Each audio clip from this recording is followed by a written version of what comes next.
Hi, everyone. It's 2 o'clock, and I'm gonna go ahead and start today's meeting. Welcome to the Native Plant Society Southern Piedmont Chapter Zoom meeting. My name is Beth Davis, and I'm the Southern Piedmont Chapter co-chair, along with Lisa Tompkins. And we are so excited for everyone who's joined us today. We've got a big crowd, and we are very grateful to the staff at UNC Charlotte Botanical Garden for co-hosting this event with us, because it allowed us to have an even larger crowd than normal. We are just thrilled with the enthusiasm and turnout for this event today. We are expecting, or we had registrations for close to 200 viewers today. So, all in support of native plants. Dr. Mellichamp, Paula Gross, we just think it's wonderful. I'm going to pass the meeting off to Amy Tipton, Assistant Director of the UNC Charlotte Botanical Garden and also board member of North Carolina Native Plant Society. And before I do, I just want to mention that normally we have our August meeting, our August chapter meeting on the UNC Charlotte campus, and we visit the botanical gardens after our meeting, and we're all sad that we're not able to do that as a large group this year, but I encourage you to visit the botanical gardens now. They are just beautiful. So, Amy? Thanks, Beth. We are so delighted to help co-host this meeting, and we look forward to having everyone back on campus next year. I wanted to mention a few things that the UNC Charlotte Botanical Garden does for native plants. You see our website is there. You'll find many different links within our website, including native plant classes. We have a certificate of native plant studies. We also have fall and spring native plant sales. We have one coming up with ordering starting in late September and orders being filled in October. Members get a discount, so follow that link for membership information. And I also wanted to mention our 7-acre Van Landingham Glen, which is an extraordinary show of native plants from the mountains to the coastal plain. And we are free and open to the public, the only free public gardens in the region. And we look forward to COVID being finished so that we can welcome you back into the greenhouses as well. So thanks so much for having us. Thanks, Amy. And again, thank you for all of your help setting up today's meeting. So today, as you know, we're talking about this wonderful new publication by Paula Gross and Dr. Larry Mellichamp. And in addition to being wonderful people and telling us always wonderful stories about plants, they just bring so much knowledge. And we're so happy to have that written and published for us. As many of you know, Dr. Mellichamp was the director for the UNC Charlotte Botanical Garden for many years, and Paula Gross was the assistant director. And during their time, they started the Certificate of Native Plant Studies around 2008, 2009, and that has really helped our local community grow in appreciation and knowledge of native plants. So we look forward to hearing their top 5 list of native plants in a number of different categories. So thank you both for your time today, and take it away. All right, so can everyone hear me? Beth, give me the thumbs up. Okay, great. Well, I am so excited to be here. My travel time for this presentation was so short. That was great.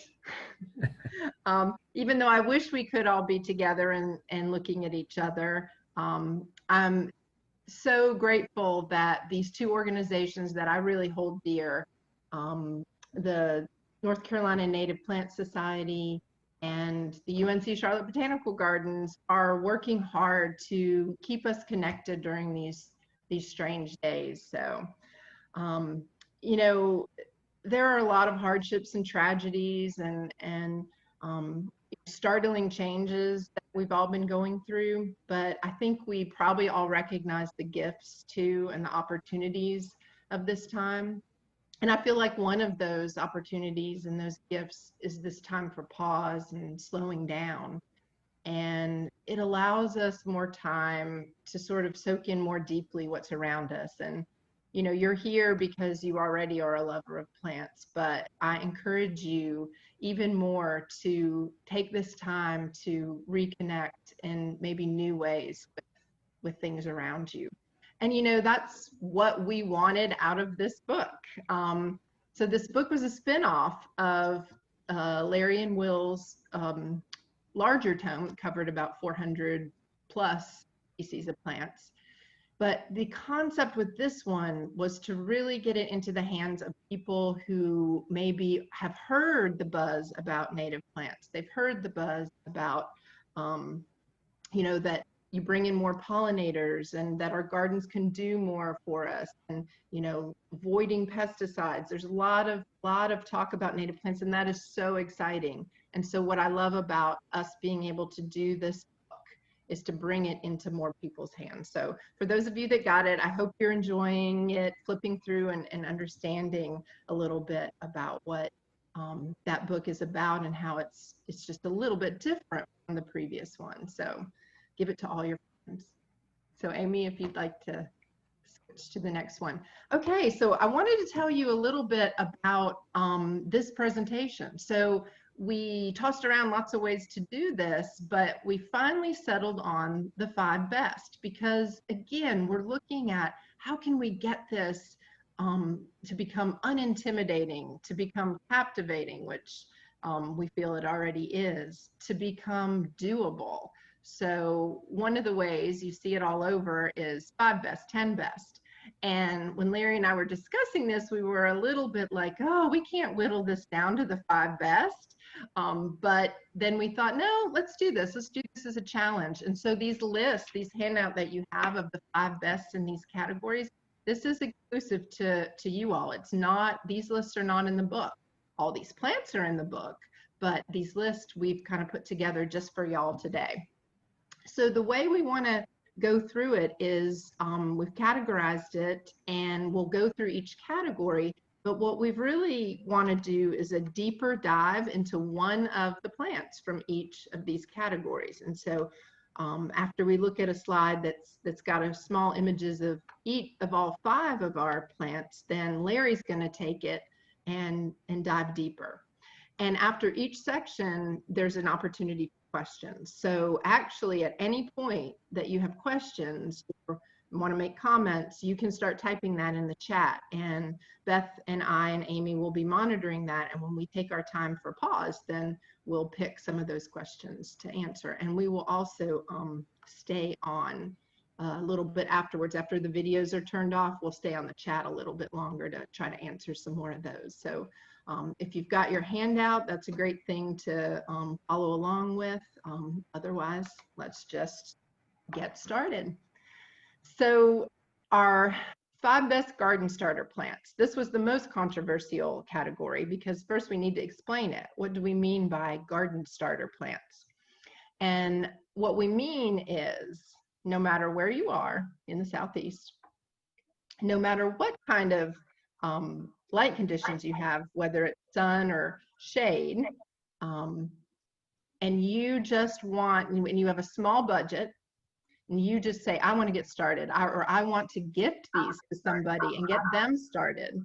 So we narrowed it down. There were many, many, many choices we could have gone with, but we narrowed it down to these because all of these, and there's a tree, there's a shrub, and 3 perennials as part of this selection. We thought that was a good balance. Again, almost no matter what conditions you have, these will work. They're kind of a part sun, part shade type plants. So, you know, the ubiquitous flowering dogwood, many of you already have that. It is by far one of the most beloved natives that just about anyone on the street knows about. And then the wonderful shrub, the dwarf fothergilla, that can grow in sun or shade, that not only has those honey-scented flowers you see pictured there in the middle, but then exquisite fall color and a great size. It's one of these that if you pick the cultivar, especially Mount Airy, you're not going to be having to deal with pruning. phlox. Did you know that all phlox are native to North America? So this is one of our native plants that the world over is an absolute staple of perennial gardens, and there we can claim that. Rudbeckia, but we specifically picked Rudbeckia triloba, and Larry's going to talk more about that, so I'm not going to say too much. And then finally, Stokes aster, just such a showy plant, pollinator magnet. It could have gone on our pollinator magnet list as well, and long lasting. So I am now going to ask Amy to advance the slides, and then Larry is going to start talking about the one that we picked out of all these to dive deeper into. So there we go. All right, take it away, Larry. Well, hello, everyone. I'm glad to be here and glad for you all to be here. So many of you I haven't seen for almost 6 months. And just a word about my health, since you all be wondering. I'm doing pretty good. I sit outside a lot, and as Paula alluded to, one of the good things about the COVID pandemic is I am sitting outside a lot, and I've learned more about birds and bees and butterflies in the past 6 months than I have in the past 60 years, just being outside with them every day. So that's been fun. So of these 5 beginner plants, which might seem strange for you to say, how did you pick 5? And Paula talked about that. You can grow these almost anywhere. Of these, we've decided to talk about the Blackeyed Susans or the Rudbeckias in greater detail because there's so many of them. And while generally they are high sun plants, you're going to get more flowers per unit area for every extra ray of sun. There are some that can grow in the shade, and especially this first one here on the left, the Rudbeckia triloba can grow in the sun. And then the little brown-eyed Susan, Rudbeckia triloba, is a good one that can grow in part shade. But black-eyed Susans and brown-eyed Susans and whatever common names you want to use are great plants because they bloom so long, and they bloom really most of the middle summer. And the reason for that is I have a little plant here. Bring this up a little closer. The reason black-eyed Susans are probably the longest blooming plants I know of that are showy is they have so many little flowers in the center. These, of course, are called the composites, and they have dozens of small flowers in the center of this fake flower, and they open a few of them every day, and so they bloom and bloom and bloom. These have been blooming in my yard for over a month now, and some are winding down, and some are just starting up, and some are going strong. So that's the reason they bloom for such a long time. So you cannot go wrong with a member of the Black-eyed Susan clan. And if you need to pick for shade or sun, you can do that. Most of these are perennials. There is an annual. The Rudbeckia hirta is an annual. They make big flowers and can be grown every year, different batches. But the other Black-eyed Susans are perennials, and the more sun, the better. Here you see a couple of uses of them, one in mass in a flower bed, and another a little more breezy with some grasses. The one on the left is the brown-eyed Susan that you can grow a little bit in the shade. Amy, thanks. Oh, here's more Black-eyed Susans. Yeah. The newest one, the sweet cone flower on the left, is a big tall guy. Mine's 6 feet tall, in full bloom just now. They go on and bloom. The middle pick to the right is the giant cone flower. They're finished blooming. They bloom early in the year, contrary to other Black-eyed Susans. And they make striking garden specimens, robust, beautiful foliage as well as flowers. And they're a good choice for earlier in the year if you have a little extra space. There's also the green coneflower, which I don't think we have illustrated, which is a good woodland species. And there's some others, but these are the main ones that are available. So Larry, do you actually have a favorite? Yes, it's the one I'm looking at. I really like the sweet coneflower just because it's so robust, but I can't beat the regular gold stem Black-eyed Susan because it blooms all summer. colonizes in our yard. I can sit out there and look at it all day. It attracts the goldfinch birds. It attracts butterflies. I know they're going to be there and do well. The only one I don't like is the cultivar, shown on the left there with the tubular petals. Yeah, put that on just for you, Larry. I know, and that's great because we are each of us an individual gardener, and we can grow whatever we well please.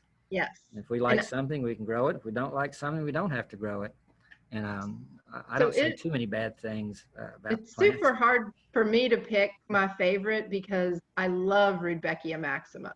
I love to see the goldfinches picking the seed out of there, and when they do on those long stalks, they dip over.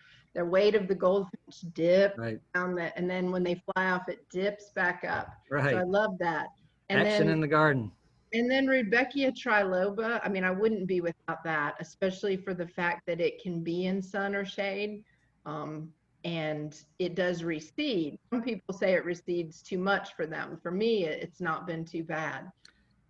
Those little seedlings are easy to pull up if they come up in the wrong place. So yes, pull them up, pot them up, give them to a kid. You can't go wrong growing the little brown-eyed Susan.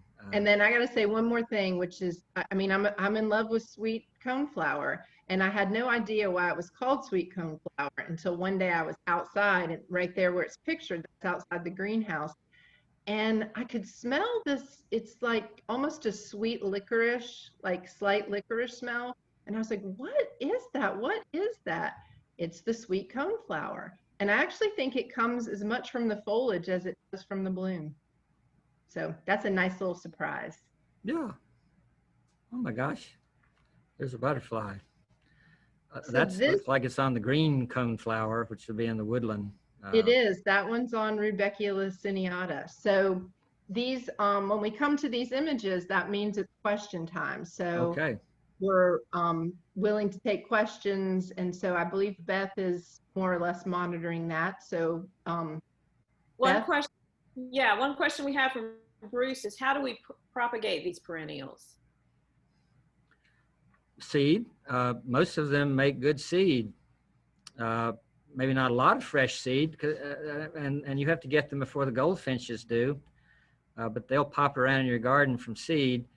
And then also you can divide the clumps, like gold sturm and sweet coneflower and some of the others that kind of spread. Those are easy to dig up and pot up the little plants. The small flowered brown black-eyed Susan is probably the easiest from seed. Its clumps are so tight, they're kind of tricky to divide, but you should get the most seed from them. So pick a few heads when they ripen and set them aside to dry out, and you'll get seeds from them, and you can plant them in the fall in a pot or outdoors, and they should come up the following spring after a cold winter. They need a cold winter outdoors to come up. And my Rudbeckia maxima reseeds itself very well. Right. Triloba very well. I have not seen the sweet coneflower too much, but we have done that from divisions, and we've done the fulgida from divisions. Right. And fulgida makes nice little runners and little offsets. Right. And one more question before we move on to the next, and talk about best practices in terms of deadheading or cutting back in the fall. Well, the goldfinches are gonna, or other birds are gonna eat the seeds before too long. So by fall, certainly by October 1st, seeds are gonna be all gone, and the plants could be dying back. You could go ahead and cut them off to near the ground. Whatever you prefer and whatever might look good in your garden. Eventually, they're going to die down, and you'll want to remove them, unless you want to leave them there for other critters to use during the winter, whatever suits you. But the seeds are going to be gone within just a few weeks of when flowering stops. All right, so we're on to the next category, which is the 5 best pollinator magnets. We had to have the categories of pollinators, birds, hummingbirds, because they're so charismatic and they bring so much to the garden. We we're all very concerned too about their populations now. So, you know, what's it mean to be a pollinator magnet? There's so many plants that attract butterflies, and so many that attract bees and moths and hummingbird clearwings, like you see down on the lower left image there on a particular blazing star. But we picked these pollinator magnets because they attracted more than just one type of pollinator. And they're the plants that when they're in bloom and you go out, you're going to see a wide variety of pollinators on these plants. So of course, milkweed, there's so much to say about milkweed, but so much that has been said.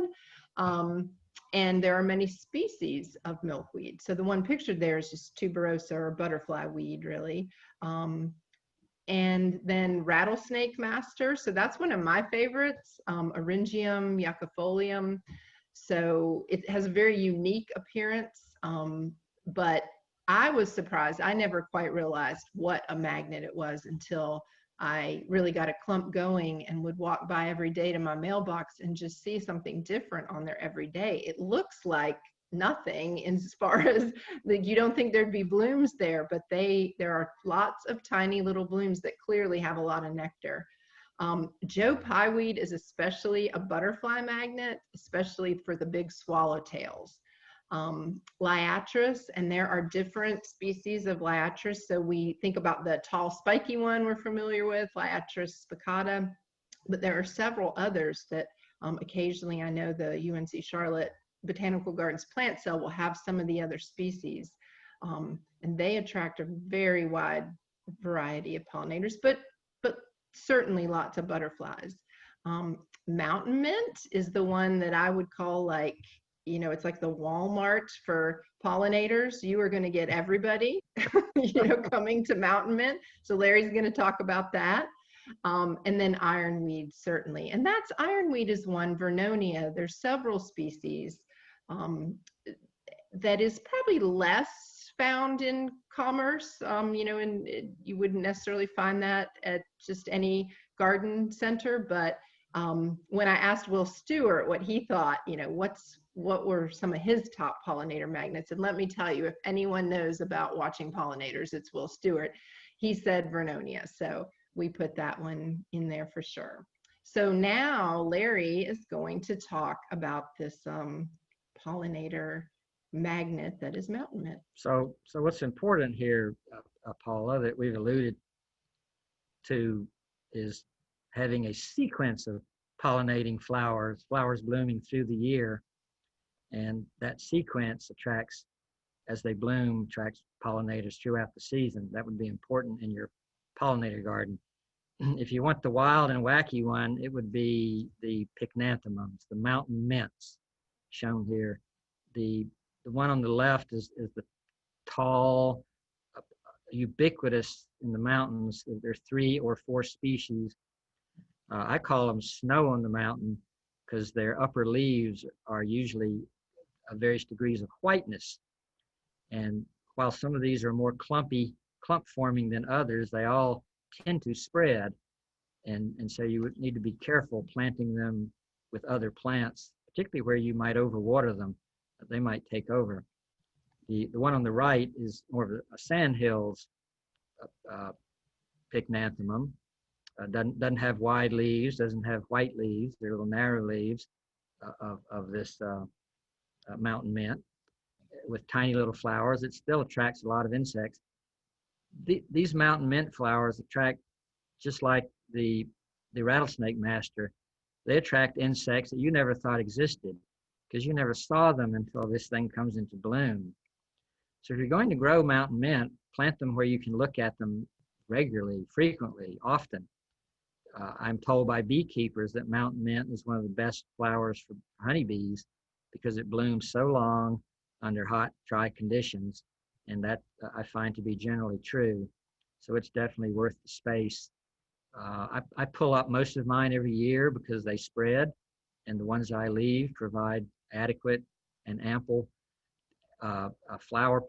Look at that picture on the left. There's a little jumping spider down there. You know, he's not there to get nectar. He's there to ambush the insects that do come. And so you got to appreciate him as well, or her really, because they are all part of the web of life. And so these flowers are attracting pollinators and pollen-seeking insects, but they also attract predators as well. And crab spiders and jumping spiders are part of what you might see there. It is fascinating. The other day I was looking at a mountain mint and I counted 10 different kinds of insects, totally different kinds of insects on a mountain mint. And to me, that's remarkable to see that many pollinators. So there you go. You can decide whether you want a mountain mint or not. And even if it didn't bloom, the fragrant leaves, it's one of the most fragrant mint foliage plants that I know of. Just to pick a leaf and hand it to someone is that person will get a little thrill from, whoo, that smells good. Yeah, they're full of menthol. So like in Paula's yard, out in her dry, little prairie-like conditions, the mountain mint on the right, slender mountain mint, is more at home. It loves that kind of sandy soil. In a shadier or less sun conditions, the mountain mint on the left would be more at home. And in either case, they're long blooming and have interesting pollinators. So Larry, I was monitoring the chat a little bit. So did you talk about the spreading nature? And I mentioned this. You absolutely need to be aware. You can't say we didn't tell you that mountain mints are spreaders, and they send out long runners. And the more moisture they get, the longer the runners. So they're best in a meadow, whether it's kept dry, or a flower bed with other dry plants, dry-loving plants. You don't want to pamper them, overwater them, put them in rich soil or anything like that. You do need to water them to keep them looking good, but you don't want to give them any extra water because they will creep around. But they do smell good when you're pulling them up. And you'll never get rid of all of them, even if you try. So you always have a few that come back every year. I wouldn't be without a mountain mint. Yeah. Oh my gosh, look at the ironweed. Yes. Is that the narrow-leaved ironweed? I believe it is. I believe that picture might be in your previous book.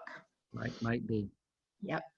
So this means it's time for questions. So we're getting lots of comments and questions, which I'm loving. And so I do want to point out that if I can't answer your question, like if you send it to me privately, I will after the presentation.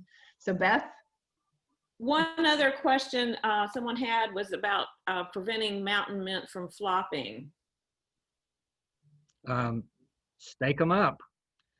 First grow them in full sun. Yeah. Full sun. We'll keep and not too much water, so no overwatering. I realize this has been a wet spring. I put little cages around mine, little wire cages that I make out of thin green wire. I get it Lowe's, and those little cages work great for different species that want to grow tall and flop over. And also you can use plant rings or plant ties and other. In my flower bed, the plants are so closely packed together. The phloxes help hold up the mountain mint, which helps hold up the jewelweed, which helps hold up the cardinal flower. And so they all kind of go together.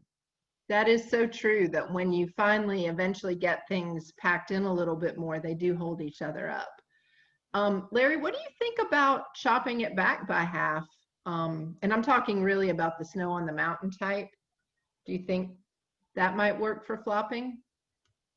Chopping it back like in... Sure. Almost, as far as I know, almost any plant can be cut back halfway. Right. Like June 1st.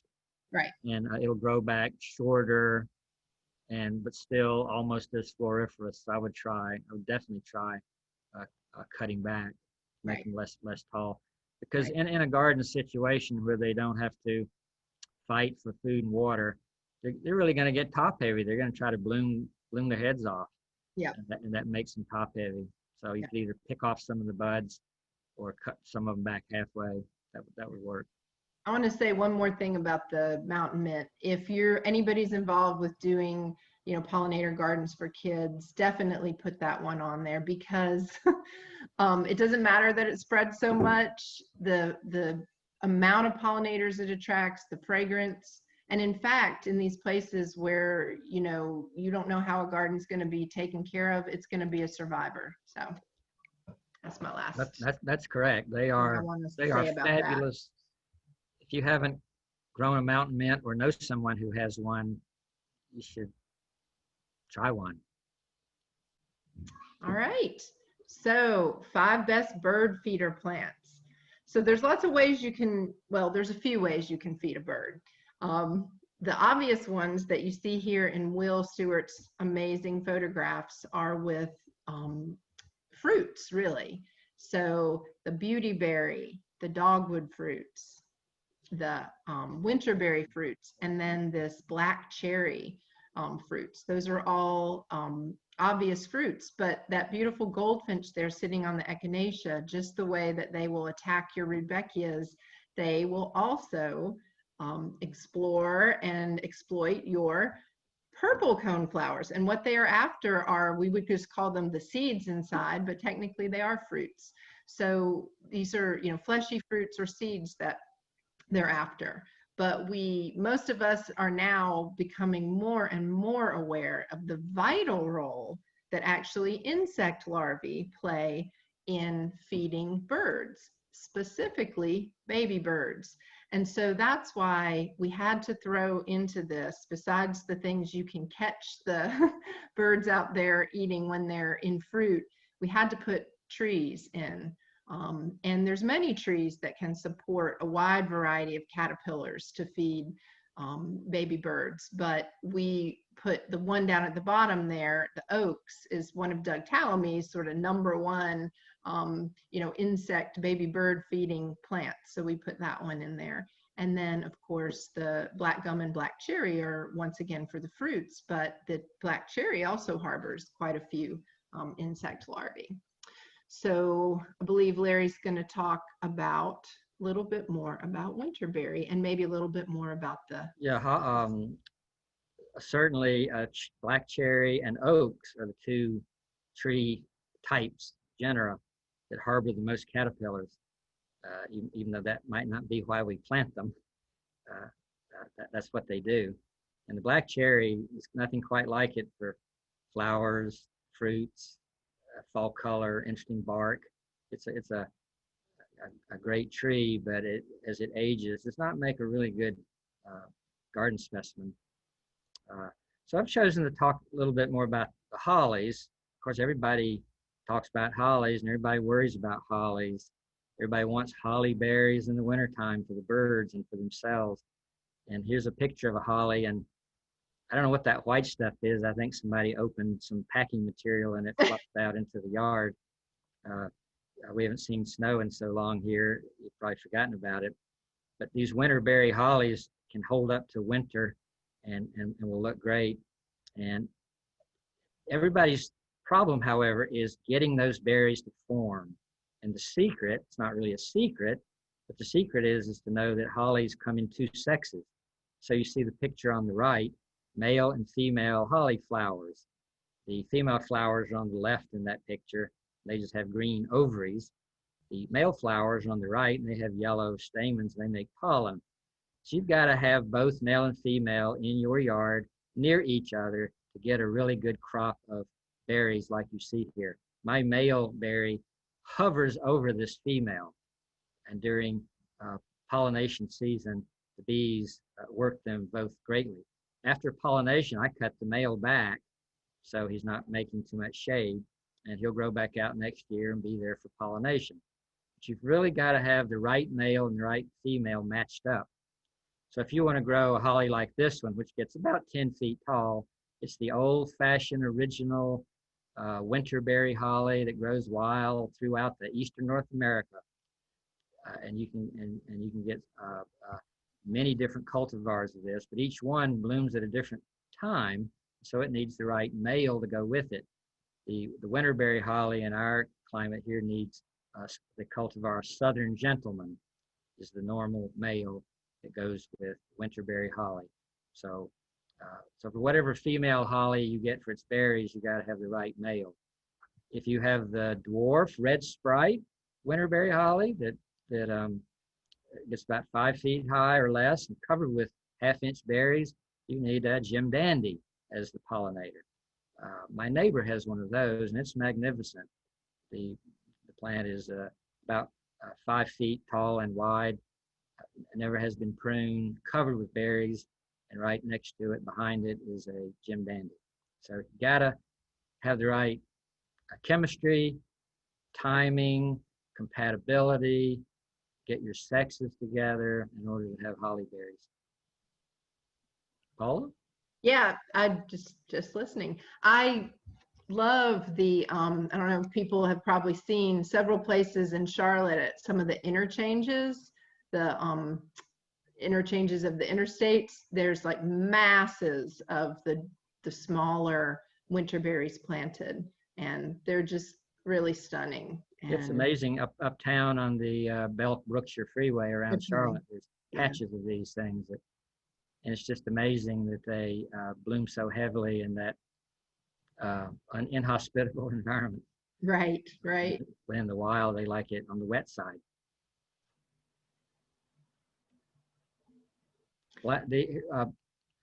Black gum is, if you want to plant what I think is the single best ornamental tree that's fast growing and still looks good and all that, is black gum, Nyssa sylvatica. Great foliage, great growth, no diseases, makes blue, black berries that birds love. So if you have room in your yard, they do get big.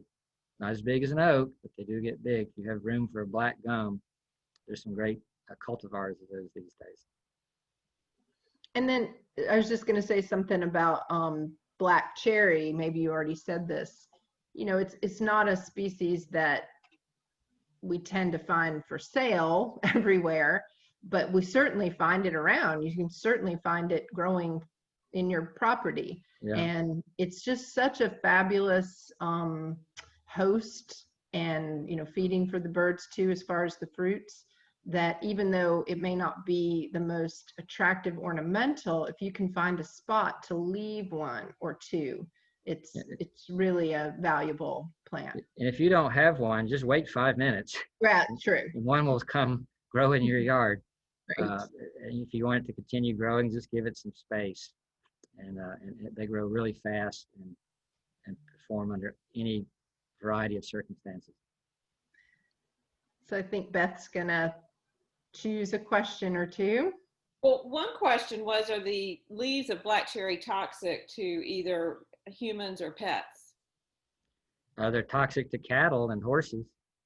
If they eat fresh black cherry foliage, I understand it'll kill them. But yeah, there's cyanide compounds, right? Yeah, they're too bitter. You know, children or pets wouldn't normally eat them, and you just have to be careful not to use them to roast a hot dog on.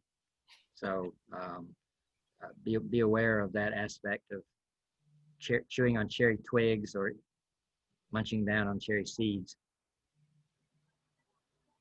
All righty, and all of the trees that you mentioned you would want to plant in a sunny area, they wouldn't do well in shade, would they? Well, all of those are forest trees, black cherry and the oaks, the black gum, they all come up in the forest, so they will, and you could plant them there. But if you want them to make a nice specimen in a grassy lawn, plant them out in the sun, and they'll grow up and be very nice. If you want to have some back in the shade, you know, you can do that too, but I would thin out some of the other saplings to give these new trees more space to grow. And I don't know why you would need to plant them in the woods, because you'd already have trees. So most people would be wanting to plant one of these out in the open where they could see them as ornamentals as well as trees.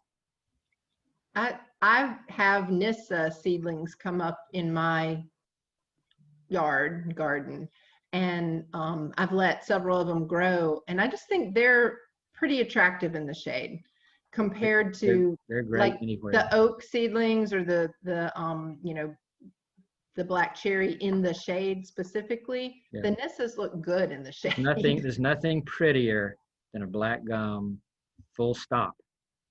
There are Right. some things that are just as pretty, but there's nothing prettier. Right. So, Yeah. And someone well, asked, do you need male and female black gums? you do if you want berries, but there are plenty of those around. You can't walk 20 feet anywhere in Piedmont here not run into a black gum. They're everywhere, so you would get enough for pollination if you have a forest nearby. Right. Okay. Hummingbird candy. So these are nature's hummingbird feeders, and you might see a pattern here when you look at these pictures. They are red and they are tubular, although any of you all who sit and watch the hummingbirds, and I hope you are doing that, will see that they will go to many, many plants, not always tubular, not always red. But as far as what are guarantees that are just beacons for them are one of the earlier blooming plants would be the red buckeye, which is just a beautiful all around nice size, nice features to it, shrub or kind of shrub-like tree for the garden. And then cardinal flower, which is a short-lived perennial. So it's one that only lasts a few years, but hopefully if you've got 3 or more or 2 or more, you'll get seed, and those, as long as you have decent moisture, you'll get more of those coming up. Coral honeysuckle is the one that Larry is going to focus in on and talk a little bit more about, so I won't say too much. Bee balm is quite the spreading plant. It's in the same family as mountain mint. But when it comes into bloom, it is just so showy as far as the Monarda didyma there, the red one. But it can be a bit aggressive. It also can have some powdery mildew issues. I actually really love, as far as Monardas, fistulosa, which is that one in the middle, which is a soft lavender color. And it still attracts hummingbirds and bees and butterflies, actually, and it doesn't spread as vigorously. And then Indian pink. We kind of had a hard time deciding whether to talk about Indian pink or coral honeysuckle, because Indian pink is just absolutely one of the finest natives that you can grow perennial wise in a partially sunny, partially shady area of your garden. It is, it's really stunning. So Larry? Okay, coral honeysuckle, there is no plant, I think, where you get more bang for your buck in terms of hummingbirds. Yes, hummingbirds do start early in the spring with the red buckeye. And then that passes on and they do not bloom anymore. But the coral honeysuckle starts in late spring, just as the red buckeyes are finishing. And if you choose the right selection of coral honeysuckle, they can be in bloom all year until frost.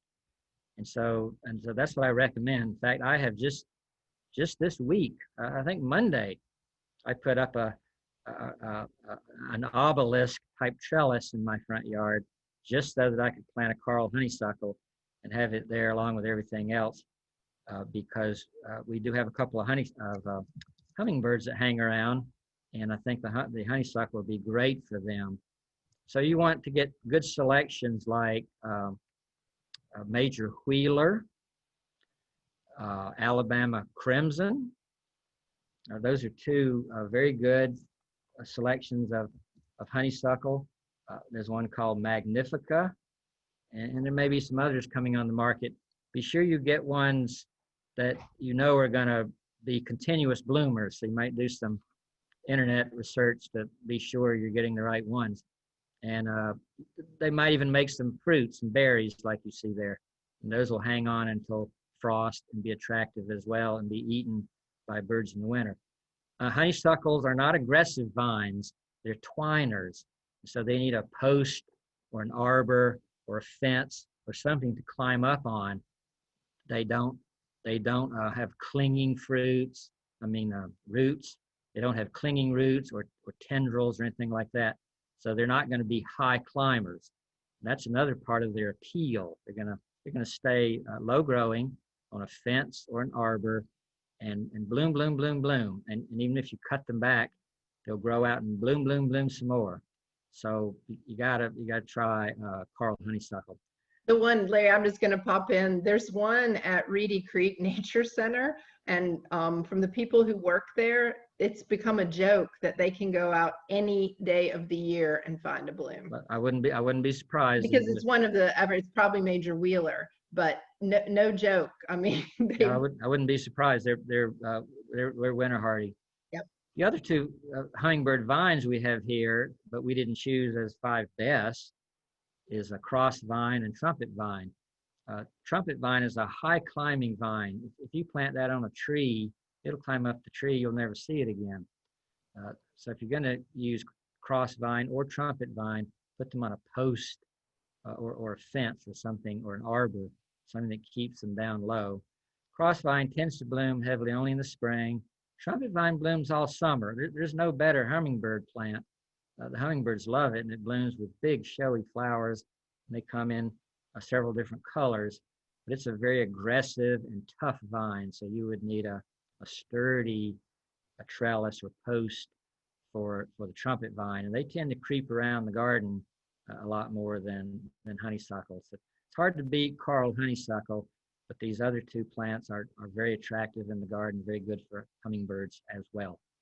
Yeah, my trumpet vine there, I had to eradicate it because I did put it in the garden on a post, but from the root suckers, it comes up everywhere. That's a good point. But I love it on a fence. I love it when I'm, in other places, but I would not plant it in my mixed garden again. You need to have a cow pasture. Yeah. So it can grow out on the fence, on the wooden fence posts. One of its old common names is cow itch vine.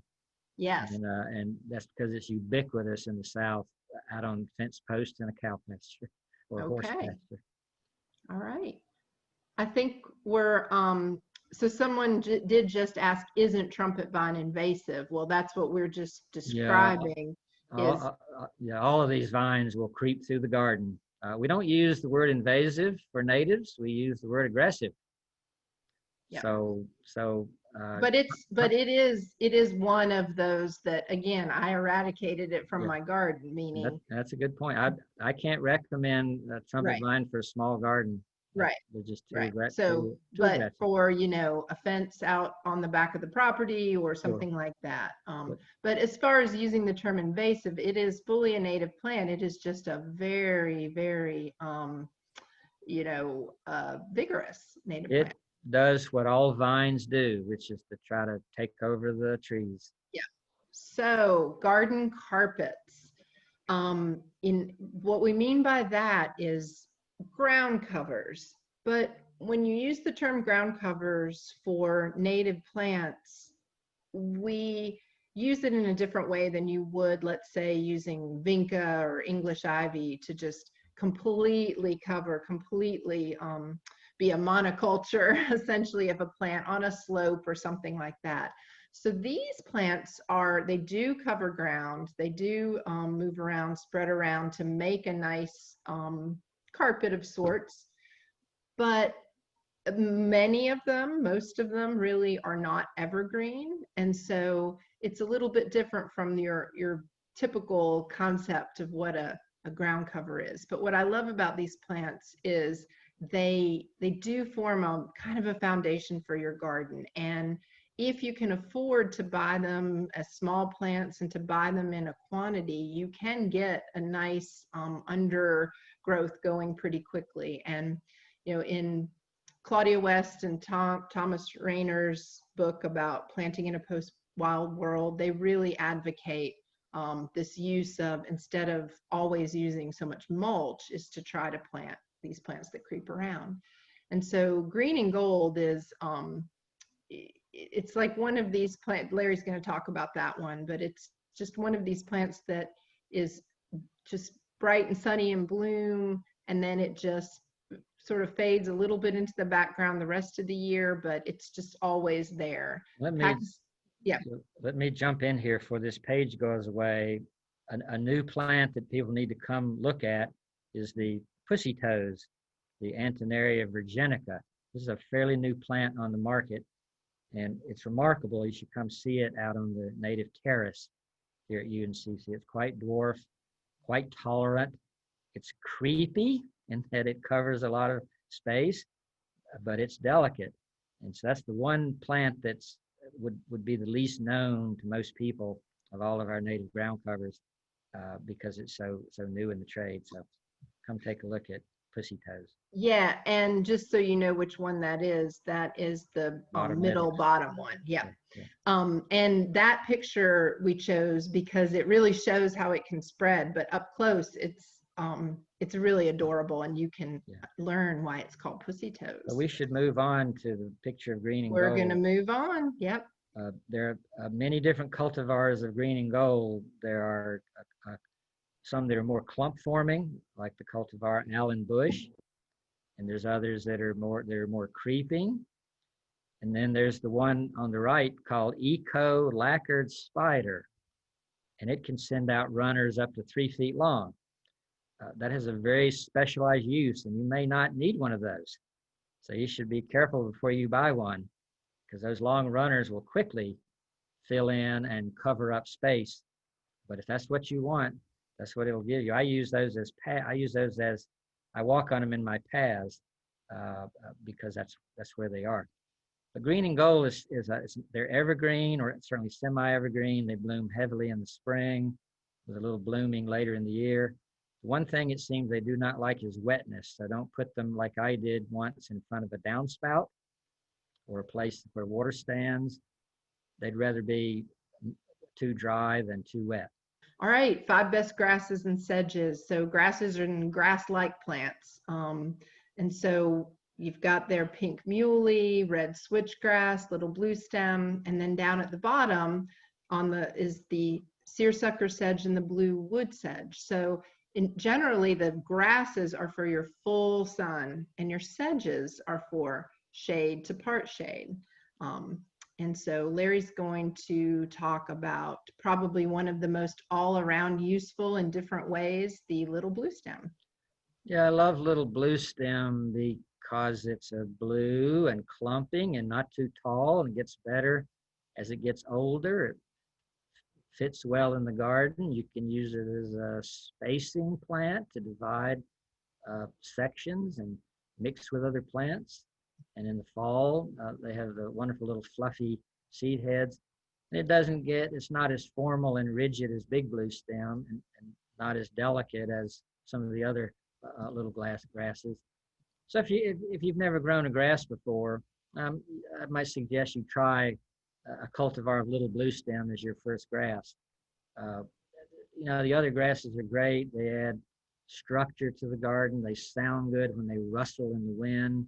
They're good to leave in the garden into the winter, but do cut them well before new growth starts in the spring, so that those old stems won't be in your way.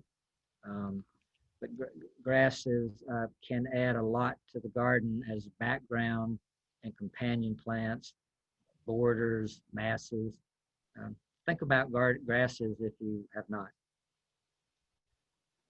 There's a mass of grasses. I know, masses of grasses.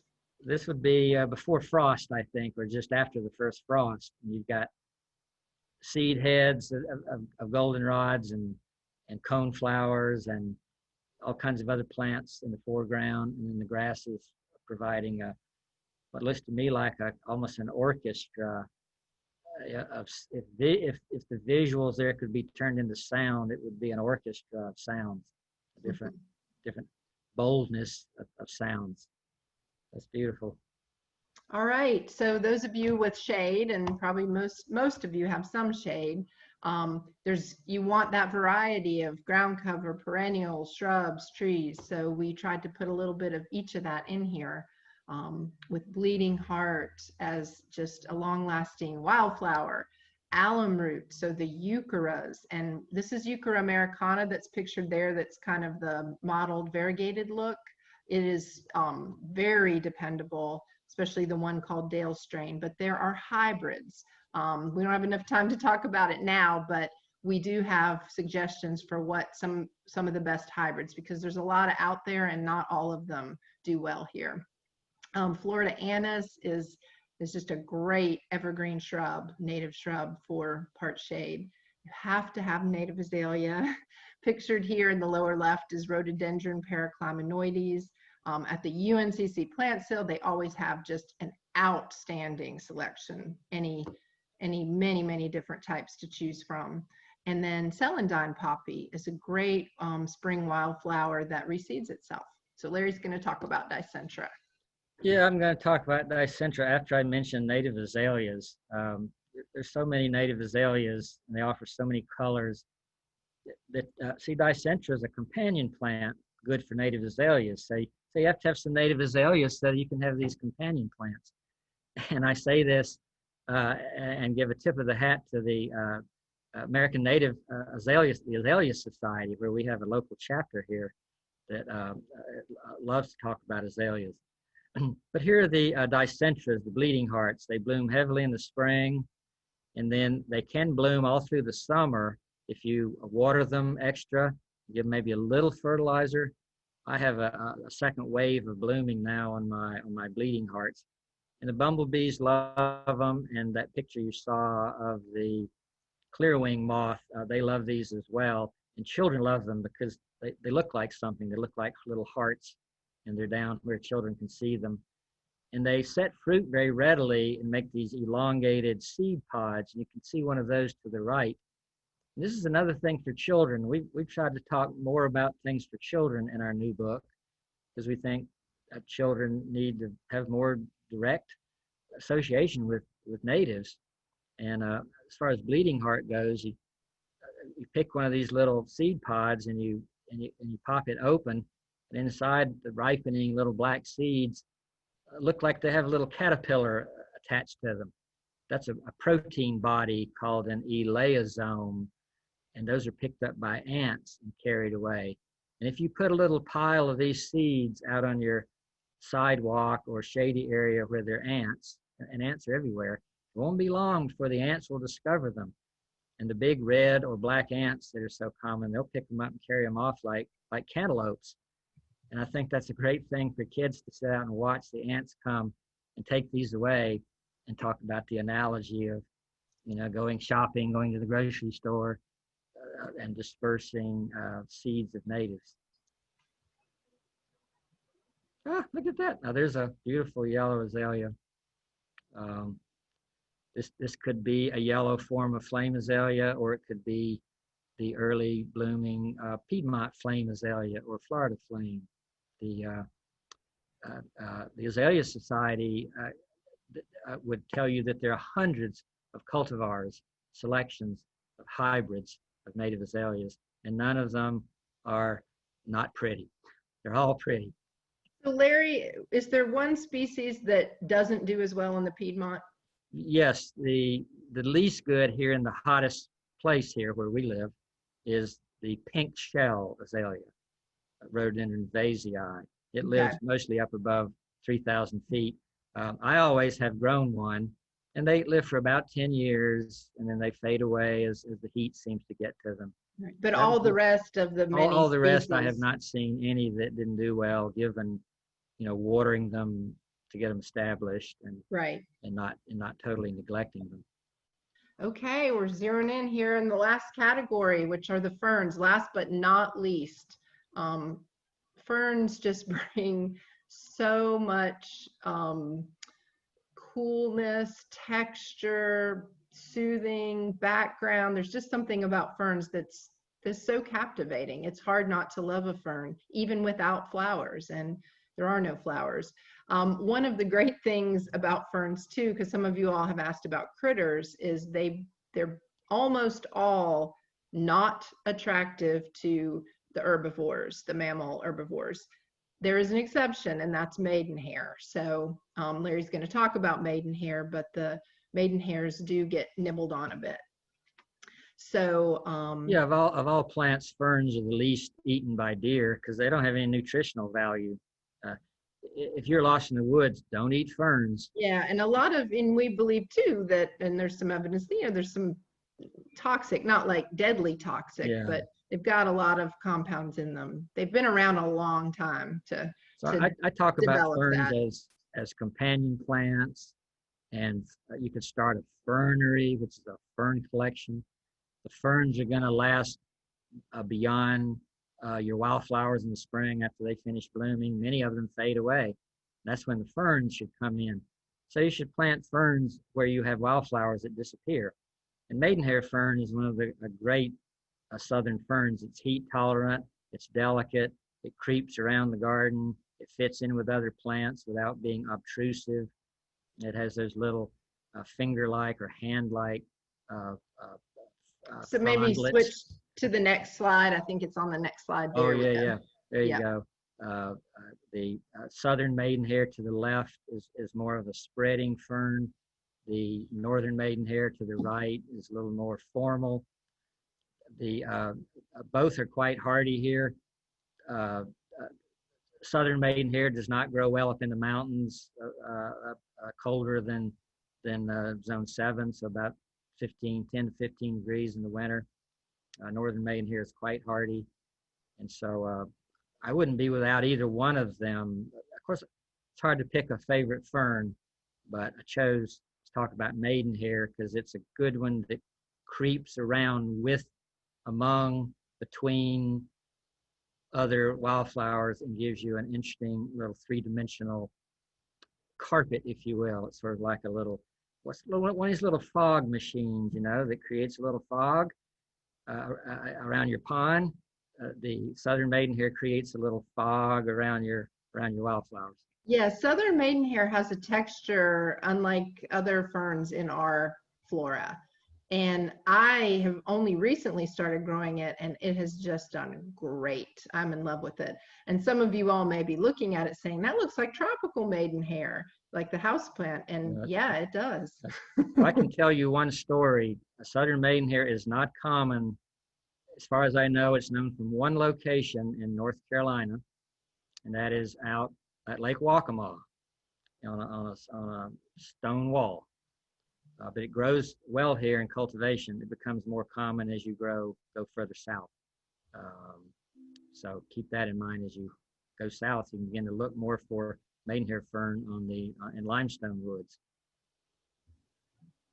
Ooh. This is one of our more robust southern ferns, the Dixie wood fern. Gets up to 5 feet tall. I believe that picture's from the Glen. I think so. Yep. This plant I first brought into cultivation about 1984. It came from the Darlington Motor Speedway, South Carolina, in a swamp near there. So think of speed when you think of the Dixie wood fern. It's a champion. So we're not gonna, we don't have time to talk about these top 5 tips. So we'll leave those for you all to ask questions about, to have there, to try to decipher, because I believe our time is up. And so Larry, do you want to say any parting words? There's a coneflower. No, other than don't let this heat get you down. Go out and garden in the morning.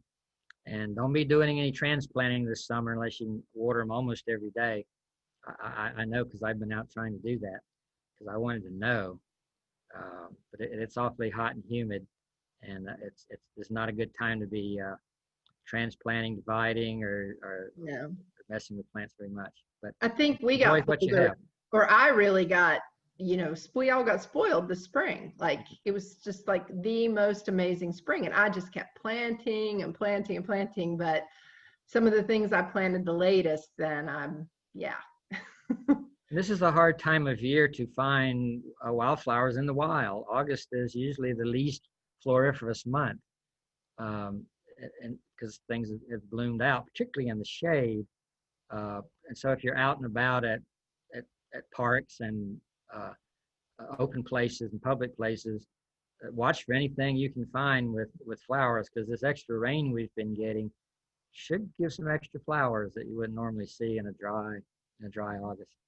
So Amy, will you flip back to the previous slide, and then Larry, will you just answer one question about that someone has asked, that they've had trouble growing maidenhair ferns and they keep killing them. Okay. Do they like it dry, wet, parched? Water them more.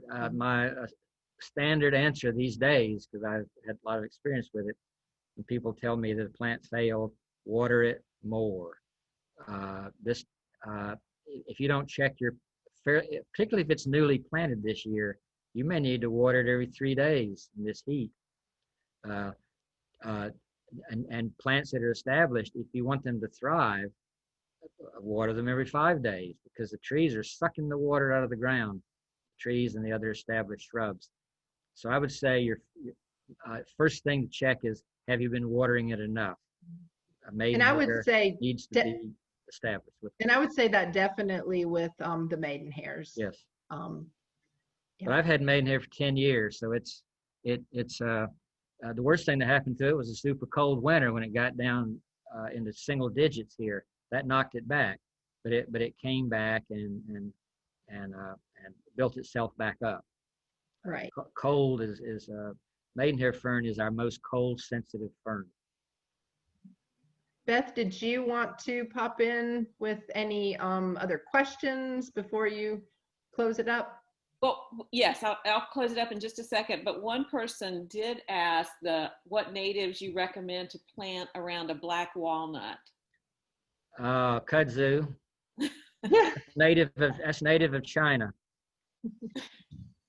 It's a Let it have the black walnut tree.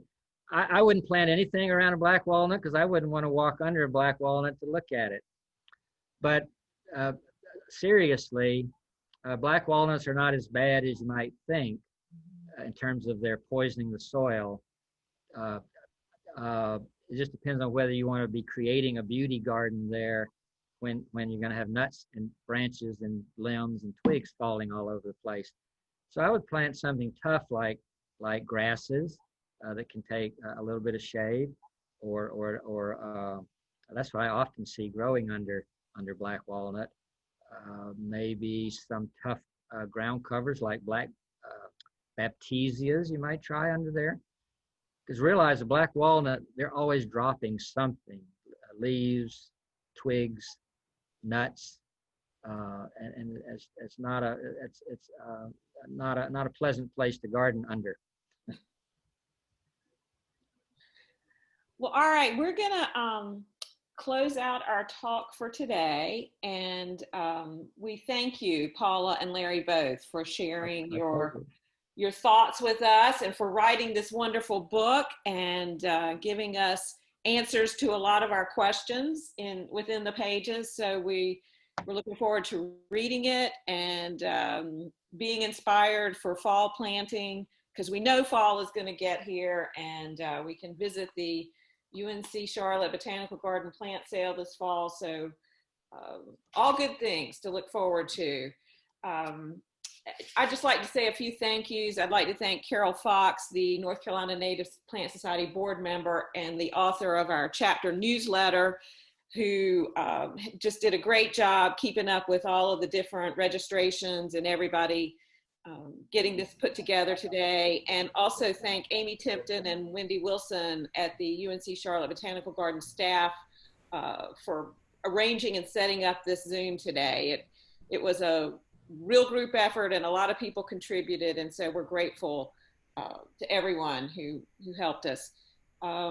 We encourage you, if you enjoyed this discussion and if you want to continue being a part of our native plant discussion, to join us on social media. We have very active Facebook accounts at our Southern Piedmont Chapter and our state chapter account. And even, I know some of our listeners today are from across the state. Some of the other chapters have more local Facebook pages that discuss all kinds of questions. And so it's just a wonderful community to be a part of. We're active on Instagram and Twitter, and we also have a website that the board works on. It has wonderful photos, it has gardening tips, and so we encourage you to check out the ncwildflower.org site. It also would list any meetings across the state, different chapter meetings, our chapter meetings. So it is a great resource, and there's been a lot of work put into that. So we encourage you to check that out. And again, we can't emphasize enough, please go visit the UNC Charlotte Botanical Garden at every season, not just summer. So it's a wonderful a paradise within the urban area, and always open to the public. And they do encourage us to wear masks and keep our social distance, but we've all been trained well to do that now. So I know that we can continue to do that. So thank you everyone for participating